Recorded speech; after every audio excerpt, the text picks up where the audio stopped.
মেয়ে চলে যাচ্ছে কলেজে, বোরকা নাই, মেকআপ নাই, হিজাব নাই।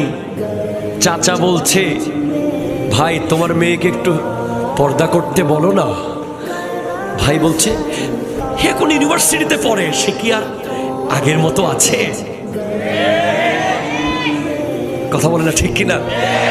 মেয়ে বড় হয়ে গেছে না? তো বড় হয়ে গেলে কি হয়ে গেছে? আহা, কি বুঝাবো আপনাকে। যেই পেট থেকে গৌসুল আজম আব্দুল কাদের জিলানীর জন্ম হয়েছে,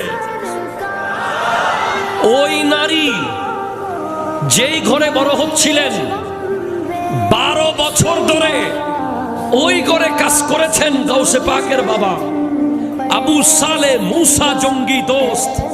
12 বছরেও বুঝতে পারে নাই যে ওখানে একটা মেয়ে আছে।